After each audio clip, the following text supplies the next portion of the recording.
الحمدللہ والصلاة والسلام علی رسول اللہ۔ کیا مستقبل کے منصوبے یعنی پلاننگ بنانا جائز ہے؟ سوال کیا گیا ہے کیا یہ غلط ہے کہ کوئی مستقبل کے متعلق کسی چیز کا منصوبہ بنائے، یعنی یہ کہے کہ میں یہ کام کل کروں گا یا آئندہ مہینے یا پھر آئندہ سال۔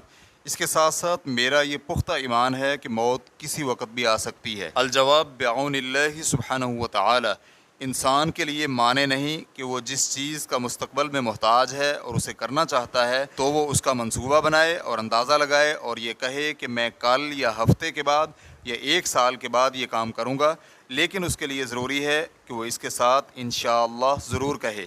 ارشاد باری تعالیٰ ہے وَلَا تَقُولَنَّ لِشَيْءٍ إِنِّي فَاعِلٌ ذَلِكَ غَدًا إِلَّا أَن يَشَاءَ اللَّهُ، اور ہرگز کسی کام پر یوں نہ کہنا کہ میں اسے کل کروں گا، مگر ساتھ ہی انشاءاللہ کہہ دینا۔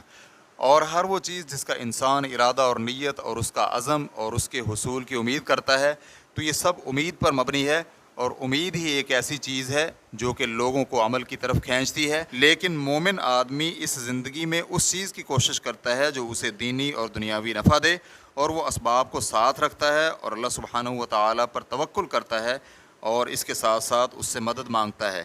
جیسا کہ نبی علیہ الصلاۃ والسلام کو فرمان ہے جو چیز تجھے نفع دے اس کی حرص اور اللہ تعالیٰ سے مدد طلب کر، اور اللہ سبحانہ وتعالی کا ارشاد ہے فَاعْبُدْهُ وَتَوَكَّلْ عَلَيْهِ، اسی اللہ کی عبادت کر اور اسی پر توکل کر۔ لیکن کافر اور دین سے غافل شخص اسباب پر بھروسہ کرتا ہے اور اپنے اس رب سے جس کے ہاتھ میں بادشاہی ہے غافل ہو جاتا ہے، تو ہوتا وہی ہے جو کہ اللہ سبحانہ وتعالی چاہتا ہے۔ تو اگر انسان اپنی امید اور اس کے درمیان پیش آنے والے عوارض کو دیکھے اور اس پر موت وغیرہ کی فکر غالب ہو تو وہ عمل کرنے سے رک جائے گا اور اپنی مصلحتوں کو معطل کر کے رکھ دے گا۔ تو اس سے پتہ چلتا ہے کہ انسان یہ زندگی گزار ہی نہیں سکتا مگر یہ کہ وہ کچھ نہ کچھ امید لگا کے رکھتا ہے جو کہ اسے ان مصلحتوں کی طرف متحرک رکھتی ہیں جن کے حصول میں طمع اور لالچ کرتا ہے۔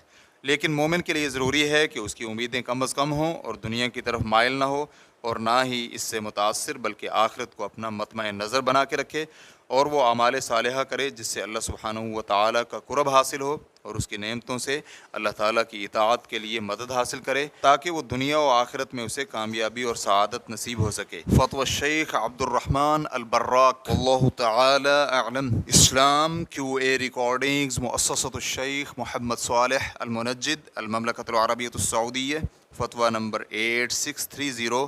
والسلام علیکم ورحمۃ اللہ وبرکاتہ۔